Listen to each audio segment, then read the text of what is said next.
Hey, people, hope you guys are all having a wonderful day. I've cleared the final railway, and I'm going to offer you guys a little tier list to help you guys out. So let's go to the tier list. Here we are.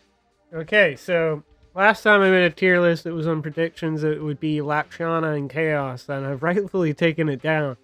But let's just get into stuff. So first of all, we're going to need another row.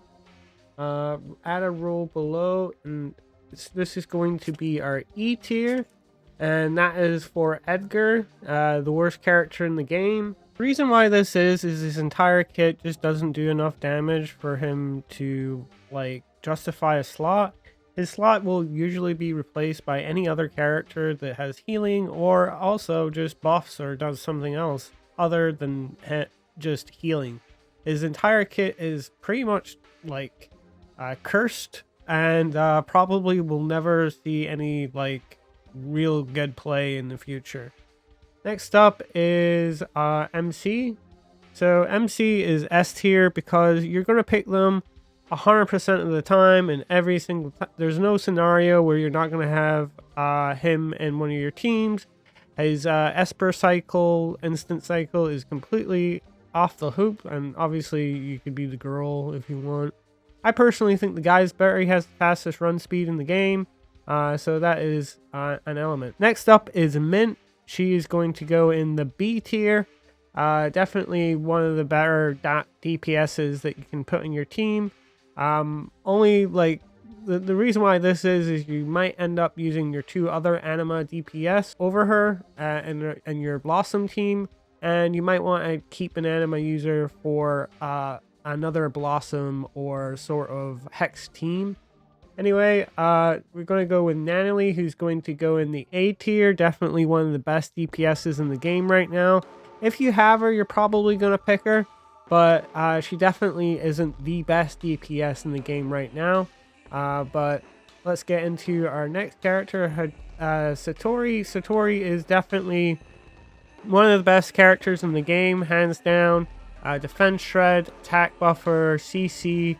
Honestly, if every railway stage had mobs for her to suck up, she'd be an S tier. But in the stages that are just bosses, you might end up picking someone else, so that's why she goes in the A tier. Satori goes in the S tier, non-negotiable. It's pretty much if you have her, you're going to pick her 100% of the time. She sort of breaks railways in the way with the amount of time that she saves. And yeah, just a completely broken character. Really great. Next up is Adler, who will go into B tier. If you have no incantation users, you're going to end up probably picking him. And he is definitely a good mix between support and sustain. You don't lose too much in the same case as Edgar for his sustain, and he does a healthy amount of DPS and enables a lot of cycles. You can even equip him with the buffer cartridge if you want to give up some of his defense for some buffs. But yeah, other than that, next up is going to be Daffodil, who is going to go into the B tier. As said, this railway buffs both Anima and Cosmos, but there's a lot of enemies who are weak to Chaos, and this is your prime pick for a Chaos team. She definitely will find herself really good in any Chaos team, and also she's your only option if you have basically no Lacrimosa, basically. And she is a 5-star. She's not every account has her, so yeah. Next up is Fadia, who's going to go in the B tier. Fadia is a good option for psych users, basically. She has a high charge efficiency, allowing her to cycle often. And also, her cycle intensity is better than most of the psych users. However, I don't think she's phenomenal. I'm not a Fadia lover in all honesty. Yeah, she brings some sustain with you as well, so she does make the combat a lot easier as well, so that is a big element to it.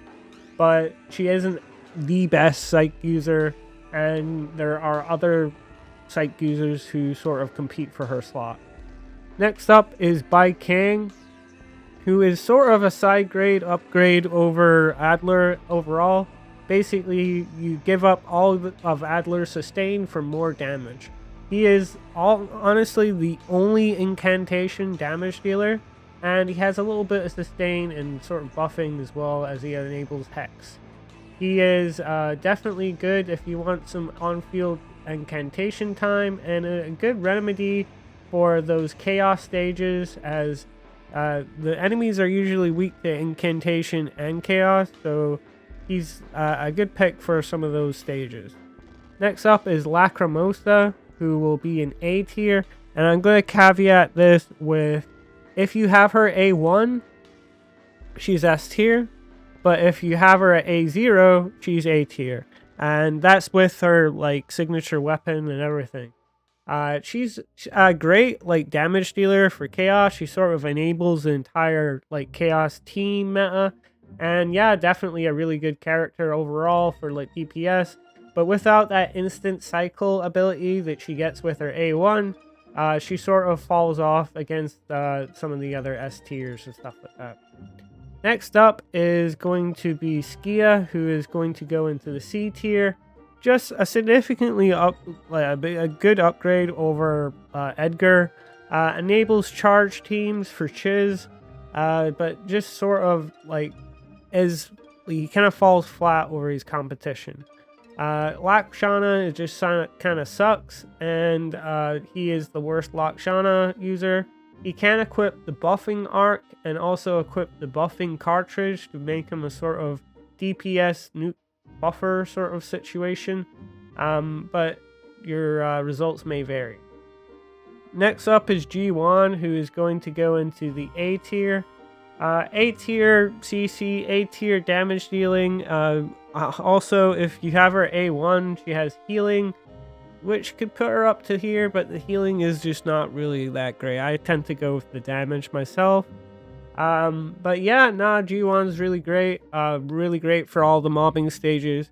If it was only mobbing stages, she would probably be an S tier, but because there's a lot of boss stages where they're like only single targets for you to fight, she will be going into the A tier. Anyway, we go into Hathor.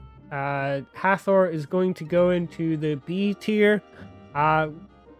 Best option for a charge team, high damage, best damage for Lakshana, enables Stain, which some people like Stain, but it's still just going to be off meta right now, and really great sort of like nuking abilities with her skill and her also like her ultimate ability, just really great. Next up is Heniel, who is an S tier, best character in the game.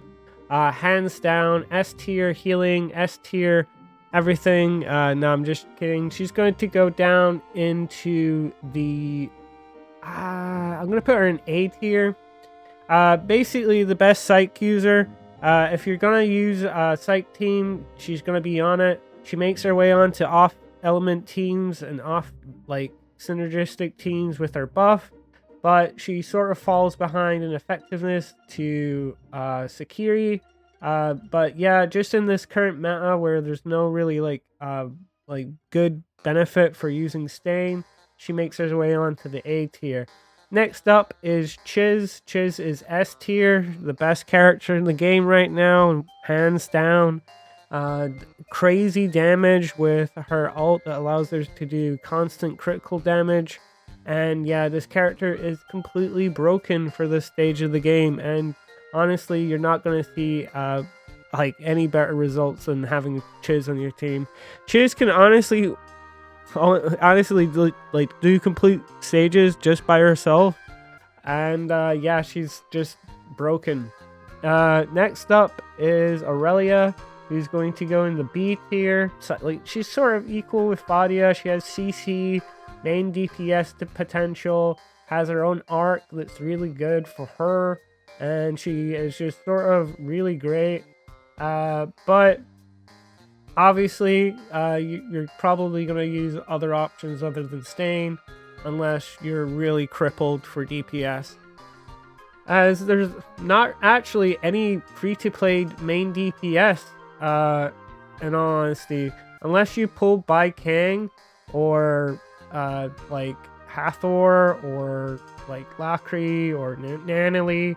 The only main DPS the game gives you is Aurelia and Chiz. So I see a lot of free-to-play teams who really pump up their Aurelia. Actually, I have a video of that on my timeline. It's called Time to Build Aurelia. Check it out. Other than that, like, comment, and subscribe. Hype it up. Give me any like help that you can. I'm gonna make Adler guide next, and yeah, let me know what you guys think. Is this a bad tier list? Do I suck? Comment down below. I hope you guys will have a wonderful day. Ciao, ciao.